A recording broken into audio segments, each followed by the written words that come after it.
The topic today is manga, the superior art form. Or are they still trailing behind those American comics? I'm going to take the point of view that manga is beating American comics at their own game. And Steve is going to defend the American comics. Yes. So, shall I kick us off? Kick it off.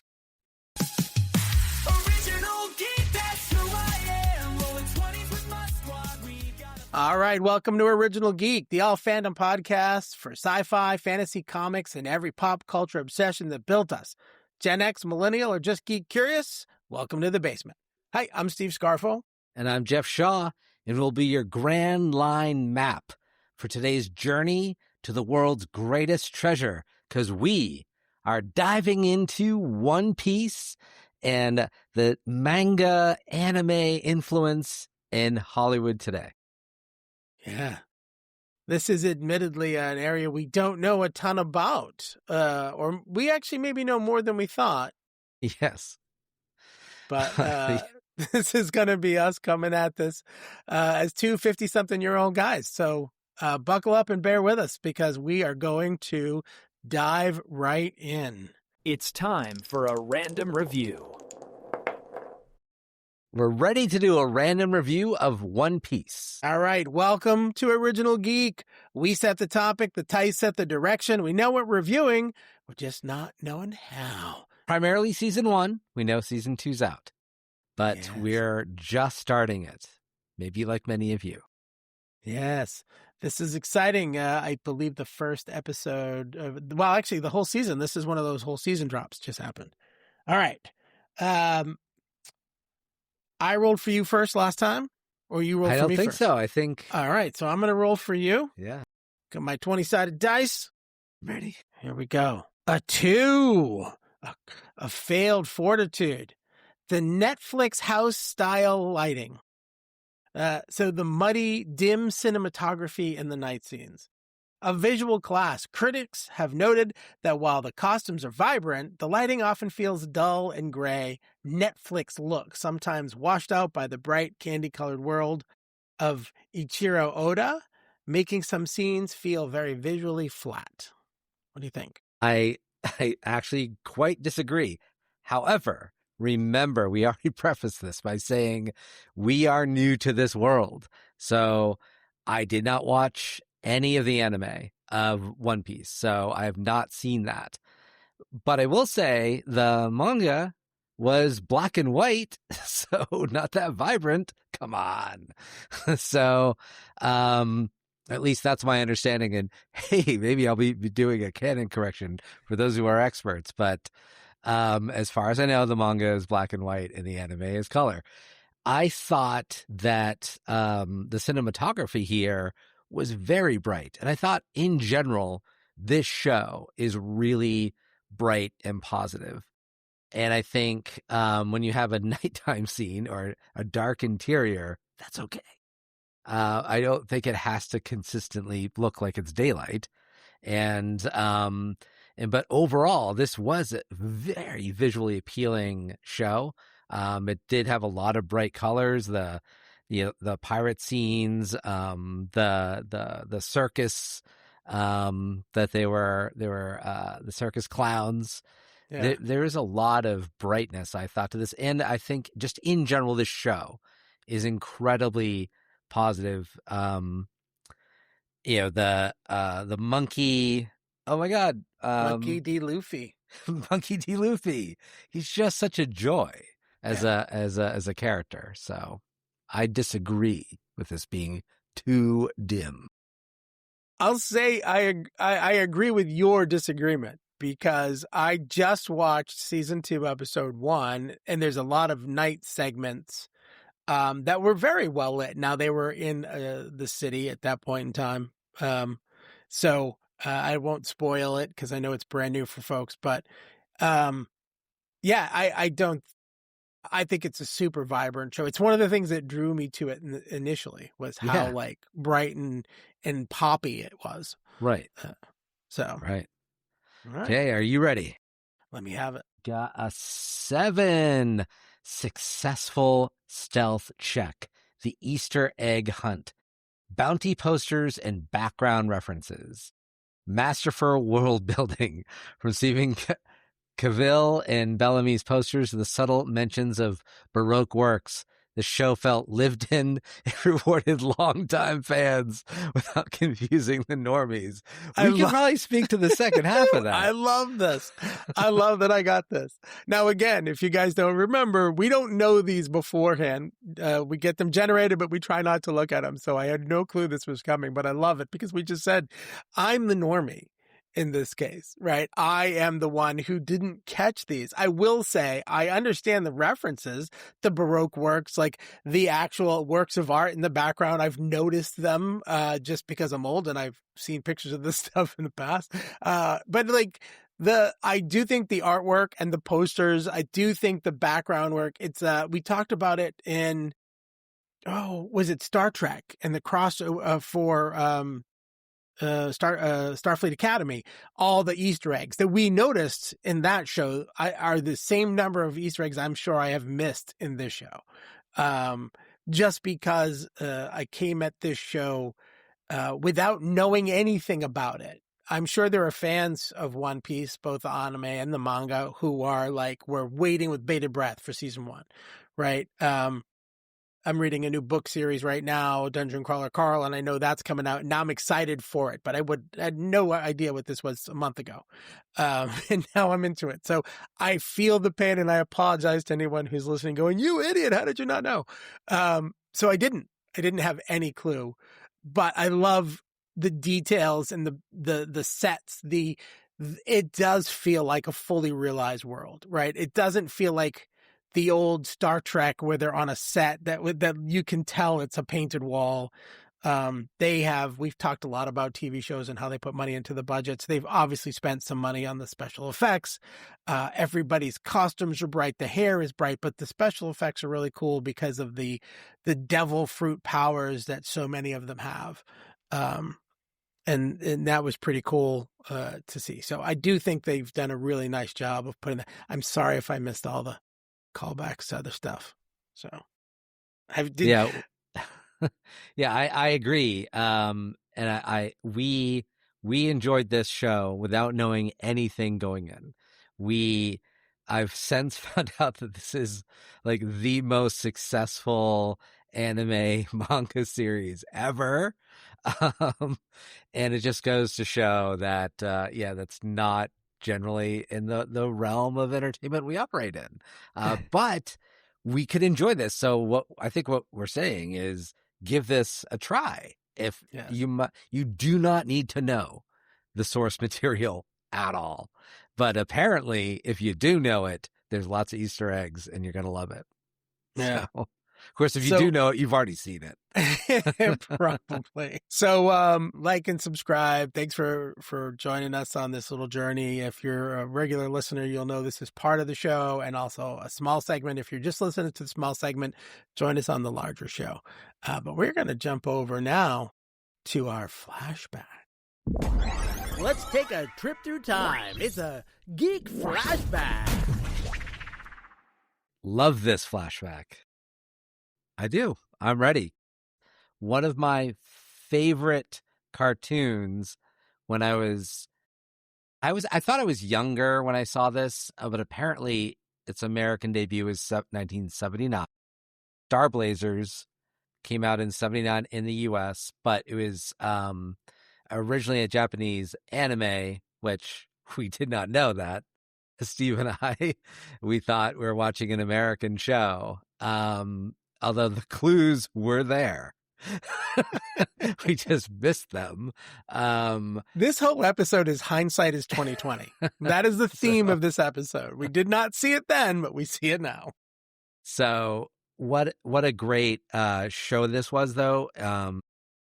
So original for its time. So it came out in 1974 in Japan, was the most successful, one of the most successful movies, because it was a serialized show that they also packaged into, I think, a 2.5-hour movie that went into theaters. It was a huge hit, huge sci-fi animated hit before Star Wars. but as big as Star Wars in Star Trek, like bigger than Star Trek, actually, in Japan and other areas of the world that was paying attention. We finally got it.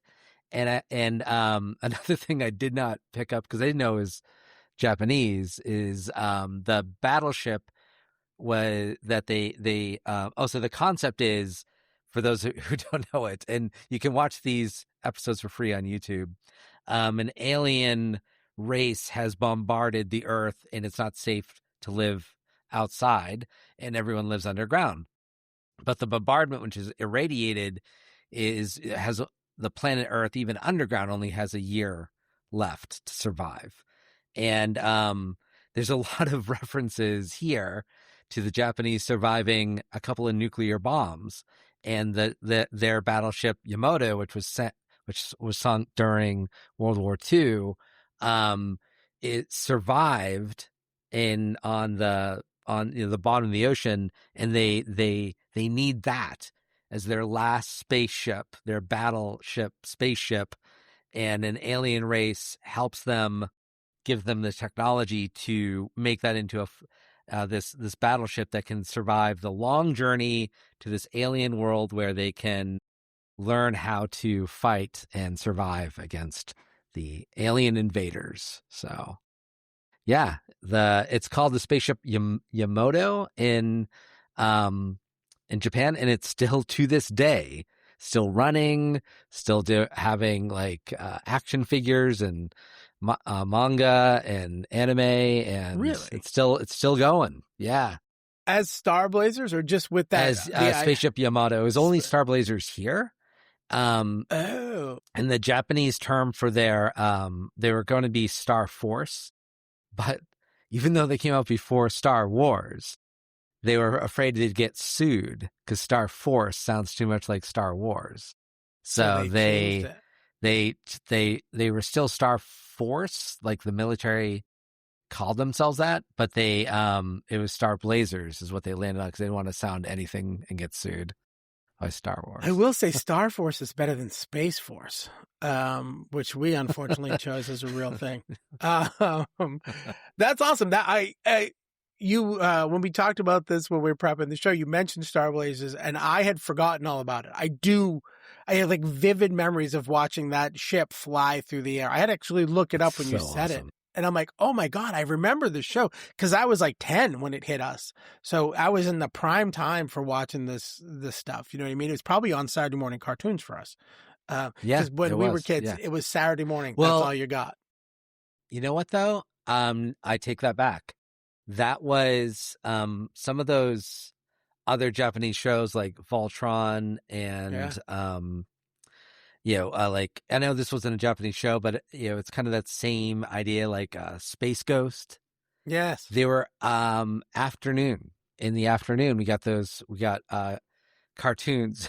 Just I know the younger generation. We didn't get to watch cartoons because we didn't have anytime we wanted. We had them on afternoons and on Saturday morning, and that's it. Here's the best way to explain the difference between those. Saturday morning cartoons were like primetime TV, or like Netflix when they drop something at Friday at 8:00. It was the time. That's when the kids were watching. The afternoon shows were that, after the Tonight Show is over, after 11:30. Now I'm still only talking to people in their 30s or 40s. The young kids have no clue because everything is just streamed whenever you want it. But yeah, there were times when you had to do it. And these shows were not in the prime time, is I guess what I'm trying to say. So I do love those shows. Voltron was actually going to be the one I was going to talk about for mine because that's the one I remember the most because I think it was pre-Transformers even, but it was that whole idea that they would combine to this one big armored. I don't have the history for it like you did for Star Blazers, but that's when I remember the most. I do remember Speed Racer. I remember Astro Boy. Those were like sort of older ones. Astro Boy was the first. One. So I remember seeing it, but I think it was one of those like when we were kids, it was a rerun or people talked about it. I don't remember watching Astro Boy. I do remember Speed Racer. No, that was before our time. And then I remember Voltron. the most. That was, for me, my entry. And we've said it a couple times. I didn't know. No clue that was originally a Japanese anime style or a manga. I did no idea. By the way, I just found out tonight the difference, that there's really no difference, that anime is just the animated version and manga is just the book version. So for those of you who might be new to this like us, manga is like the comic book and anime is just the cartoon. Could be the same topic. No clue. This is how new we are. Or me, anyway. Jeff had to tell me. Because I studied for this episode. That's the only reason I knew. I did not study quite as much. I did go, obviously, very deep into timelines, but that was it. Yeah. And and one more thing I just want to say about Star Blazers that I didn't recognize at the time was groundbreaking, was that it was and I know I just said it, that it was serialized and they could make it basically splitting up into a movie. And I remember we were kind of talking about how some people are critical of like the new Marvel shows for just being like essentially a broken down 2-hour movie or a 3-hour movie. And the same thing with some people don't like that Star Trek Discovery is a serialized. Like you can't like skip a bunch of episodes and then just come in and watch it and you get it. Like with Next Generation, you could miss a few episodes. Right. It was episodic and it was that you could do that. But this and I don't know if obviously I must have seen it from the beginning or they had enough reruns. I never felt lost in the story. Like I must have either just watched it from the beginning, but you do have to watch it from the beginning to really, really get it. So, because otherwise you just fill in the blanks. No. For which show? Star Blazers. For Star Blazers. Like, yeah. So Star Blazers, like, because it was the ship had a year to get to that other planet and back to save the Earth. And so it was one long story. Yeah. Exactly. It was, they divided, 2.5, 3-hour movie, and that was into 15, 20-minute episodes. Then they threw in like 15 minutes worth of commercials and we didn't care, I guess. No, but that's the way TV used to be for everything, though. A 30-minute show was really a 20 or 22-minute show because there was 8 to 10 minutes they of were commercials. selling us all the action figures. Oh, yeah. The fandom is divided. It's time for Geek Court. I don't know, Jeff. Let's talk a little bit about whether or not manga and anime are better than the American comic books. All right. So the topic today is manga the superior art form? Or are they still trailing behind those American comics? I'm going to take the point of view that manga is beating American comics at their own game. And Steve is going to defend the American comics. Yes. So, shall I kick us off? Kick it off. All right. So, as I admitted, I'm new to the manga game, but I'm fully converted because when I realized that Star Blazers was anime and that it was telling a story from beginning to end, and then I found out that one of the things that sets manga aside is that it's an artist's vision. And one thing that Steve mentioned in a previous episode is how much he loved Todd McFarlane's Spawn. And Todd McFarlane is an artist. No, Spider-Man. Well, I'm going to Spawn for my point, I need it to be Spawn, so it's going to be Spawn. I did like Spawn too. So Todd McFarlane took and other like Jim Lee, these are big artists from the 90s, and created Image Comics where they owned their character and told their character story. That it was them. And you couldn't imagine Spawn without Todd McFarlane. Now, that is what, for those of you who are unfamiliar, the reason I bring this up is if you know comics and you're paying attention to us, you probably do. Those characters are constantly in a state of reboot. Spider-Man, Superman, Batman. Always new writers, always new visions, and it's always being rebooted. These manga properties are owned by a single artist with a single artist vision, and it's telling a story. So you don't so if you catch Spider-Man in the 90s, you didn't have to go all the way back to the 70s, or like trying to figure things out, what happened, what's going on, or be confused. You just go to issue 1 and just just read through. It's kind of like reading Tolkien or reading any single artist. So that's why I think, in a way, it is the superior comic art form, the manga, because it's a single artist vision. I don't disagree with the single artist vision. I still think it's not a strong enough argument. I think. Well, I've got one more. Hold on. One argument. No. You can go. I think that I actually think the thing you're calling the reason it's not better is one of the things that I like about the American comic, right? We do have a couple of iterations, like you said, McFarlane and a couple folks who were able to carry those things through and own their iteration at least. But the thing that was always comforting, and my two favorites growing up, I'm sure I've said this on the show before, is Spider-Man and Wolverine. And the one thing that I love is you got different takes. There were different, maybe multiversal is the best way to say it for today, iterations of each character. But it was always Spider-Man. And Far From Home was probably the best iteration of that for me, like where it was 3 different takes, but it was all Spider-Man. They all had similar histories. And one of the best moments in that movie to me was they all talk about the Uncle Ben moment. And that's one of the things I like, because it's different takes on the same. We get to keep the classic storytelling of here's the origin. I did hate that they redid it in 2 or 3 of the movies. They redid the origin story. We don't need to see the origin story every time, but knowing that it was the same origin story was great. The most recent version with Tom Holland, they skipped right over it. He was already Spider-Man. Great, perfect. I love it. Now we can see another story.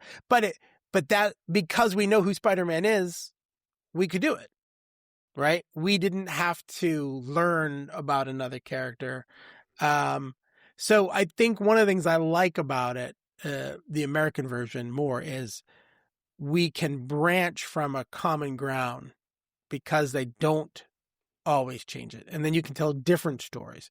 And I think, I don't remember specific comic book episodes, issues. You might, like when they would say, this is Earth 616 and this is 828. And you know what I mean? They would tell you right off the bat, like the first plate would be, this is this Earth. And then you'd tell a different story.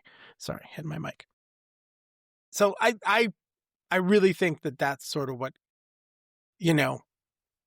is what's making it work for me. So I think the American comic is still pretty damn strong. All right. For you to decide, listeners, tell us, was it Steve? Is the American comic book the idea that it's keep getting reborn, recreated, and reinterpreted the stronger version, or is it having one vision? Tell us. Yes. Like, subscribe, email, comment, all that stuff. All right. We're going to drop into the basement for a minute. Dust it off and geek it out, because it's a basement treasure. They're digging in the wrong place. All right. And I actually did literally dig my treasure out from the basement. Those who are watching, you can see that I'm holding a statue of a sea captain. Why do I have this? Well, I fell in love with this little fella because my mother-in-law had this in Marco Island outside of her condo. And and it didn't dawn on me till we were preparing for this episode why I love this so much. Reminds me of the captain of the Argo, or the spaceship Yamato from Star Blazers. So this is my basement treasure. I love this guy, and now I know why, because it's Captain Avatar, I think is his name. Yeah. So that is my favorite. All right. So I wasn't sure of his name. And because I knew you were going to bring him up, I was looking up what was the captain's name. And apparently, I got to dig while we're talking. Apparently, Gordon Ramsay was the voice. Different Gordon Ramsay. Different Gordon Ramsay. Okay. I'm like, holy shit, the guy from Hell's Kitchen was the captain voice. That's an interesting I know, crossover. I saw that too. Like, wait, what? Not the same Gordon Ramsay. Um, And actually, it was a non-union gig, so no one got credit for it. And it was only later they were trying to dig up like who did that voice. And then the third season was a union gig, and all the voice actors were different because they couldn't find the old ones. They couldn't find the originals. And I guess it wasn't as successful. So for union versus non-union, I assume everybody has at least a sense of what that means. When someone does union work for movies, TV, or voiceover, they're able to get paid every time it shows. So someone can actually make a living off of a performance. And if you're non-union, you get paid one time, and that's it. So if it's a dud and you're getting $500, you get your $500, and it goes on. But if you get paid $500 and it goes on to make billions of dollars, you get $500. So maybe why seasons 1 and 2, which are non-union, are easy to find on YouTube. Probably why.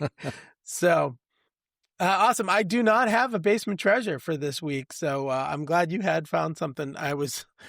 We talked about it before the show. I'm like, I don't have anything for today. So he dug it up, literally. But I am going to go back in time a little.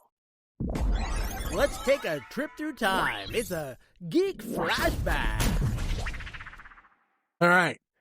So we've said this before several times. We say it's new territory for us, but it turns out only kinda, but only because we were unaware of how that timeline worked. So we talked about it before.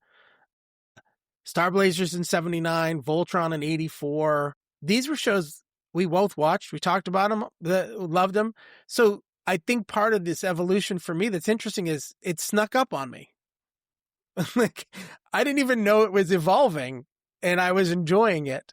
But not knowing that this was actually from another country, that it was someone else's art. You know, we were young. We were 8, 9, 10 years old when this stuff started. I will say the first ones I remember were in the 90s, like Sailor Moon and Pokemon were the ones that were the most obvious in the 90s. But yeah, so it's a weird evolution for this stuff for me. I didn't understand what I was watching when I was watching it. Yeah, well, and I think, for us, another challenge is, and I remembered our friend Dave, who we've talked about, I remember this is probably early 90s, might have been in the 80s, actually. Actually, it must have been the 80s. He had a bunch of manga, and I didn't get it because you have to read right to left, and it was in Japanese. And I remember we're like, do you even understand any of this? I forgot about that. And he insisted that he could read it and understand it. Now, it is a visual medium, so maybe. But the fact that he couldn't also speak Japanese did make me suspicious that maybe he didn't know everything in it. But I will say this. He probably knows all of this stuff we've been talking about and just discovering, so... Goodness, yeah. I forgot about the Dave saying he can read Japanese. Yes, he can and I don't it. know if Dave has actually been a guest on the show. He did our DM as a job show. But I don't know how much he listens. But I remember him having those. I think we said this earlier. I was talking about it. There was a part of me that used to sort of kind of look down on anime. And I do remember seeing Dave's books, and of course, again, the Americanized versions, I don't think there were many of them, so he was getting them mail order. I don't even know how he got them. I'll be honest with you, because we're talking 85, 86, 87. It's before we graduated high school. It's not like there was online ordering. There was no way to see what was going on. So he had some very niche sources of information. And in hindsight, as this entire episode, the entire show has been about, I guess, I got to give Dave credit for getting a hold of a piece of media that was unknown to the rest of us. Yeah, early adopter. we gave him a hard time, but Dave really was. He was ahead of the curve. He was on the bleeding edge in the 80s. Because even though I didn't bring this up in Geek Court, one of my bits of evidence is manga is leading the publishing game. Like their market size is 19 billion. American comics, 2 billion. Yeah. Not even close. No, it's crazy. Manga is crushing it. And so it does have a massive lead. Now that is just the print media, maybe anime, but books and things like that. Whereas I would, now I'm conceding the Geek Court point. I do think that pop culture and, it's hard to beat, the Marvel and DC properties. Because, at least in America. Yeah. Yeah. I was just looking, I had some stats here too for the numbers. They're expecting manga to hit 63 billion in worldwide sales by 2033 with anime tie-ins and stuff like that. Right. Okay. So, but 63 billion, in 2018, Western comics were 60%, manga were 40. And in 21 to 24, it flipped. Manga went 60, Western comics went 40. So there's definitely a spot where, maybe I'm starting to see some of your Geek Court point, because maybe there's a reason why people are moving over, because it's not the same old story over and over, that we are getting new, fresh stories. And I think One Piece is a perfect example of that, right? It's not the same old kind of show that we're used to. It's got a whole history and storyline that's unknown to American audience. Well, normies like us, the people who've read it and are still, like, for some reason still hanging with us, going, you guys just, I think at this point, if you're still listening, thank you, but have pity on some old men and realize that we just need your help on this, because it really has snuck up on us in a good way, in the best way. 100%. That's perfect, actually, because it drops us right into our message. Your kids don't know how good you've got it. I know you're laughing at me. I have to search for everything. It's all in a different place. No, I love that you kids don't know how good you got it is, we've often, like, this segment has gone out to different generations, sometimes to Hollywood producers or the studios. This one, I think the kids do know how good they got it. We don't know. We didn't know how good they had it. Wait, let me redo it. We don't know how good we should have it. No, yeah, I know. Because, like I said, we are late to the manga game. We didn't know what we were missing. And I think also one thing we've covered before is Steve and I don't watch a lot of the animated content, even from things we're excited about, Marvel properties and Star Trek and Star Wars. There's lots of animated content out there we're just not consuming. So, we, in our flashback, we talked about some of those old Americanized anime, Star Blazers, Voltron. We loved it. And then, the 90s hit, we weren't watching Pokemon or, or whatever. That's probably very wrong. I'm sure it's 2000s for Pokemon. Whatever was then. Dragon Ball Z. Go. I don't know. Like, we weren't. Pokemon was 99, so you were in there. Just barely made it. You barely snuck in. So, so we're very late to this game. So you kids, you do know how good you got it. Yeah, and again, work with us a little bit on this stuff because we love it. I guess we've always loved it without knowing that's what it was we were loving. But you're right, because after we get out of high school, I was 87, you were 88. a lot of the stuff that hit hard was when we were going to college and first getting jobs, and, time to watch cartoons was getting less and less, and reading comic books became less and less. Even the stuff we loved, we weren't doing. And this was pre the movies. So it wasn't like there was an MCU to carry us along. I'm going to stop and just say, enjoy it. If we're missing stuff, tell us, hey, listen, here's the best thing we could ask you to do. If there's something that hey, if you guys liked One Piece, if you guys liked Star Blazers, you guys will love this. Tell us about it, because I want to know. Alita Battle Angel, which I should have known was based on an anime, just from the way they did the special effects, because she looks very anime. I loved it. It was a great movie. It was a lot of fun to watch. I hear they're making a sequel, which would be cool. Maybe we'll have to do a review of that when it pops up. But tell us if there's something that we're missing, because I'm sure there's a lot. It's critical hits and epic fails. All right. So I think we both had the same critical hit. So go ahead, Steve. Let's hear from you. Yeah, I don't think it's a surprise, One Piece, but I'll explain why it's One Piece for me. And it is because of a few things I've already said about how this entire, I want to call it a medium, snuck up on me. We're big consumers of content. I love a lot of these stylized shows. When I first saw One Piece pop up on Netflix a couple years ago, it was, wow, that looks really interesting. Like, I could tell it was something different. I don't think I immediately identified it as anime or as based on a manga. Like, I could tell it had some, and I believe even in the logos, there's the Japanese writing inside the words One Piece, which I'm sure says One Piece. And that's sort of some stylized text in there.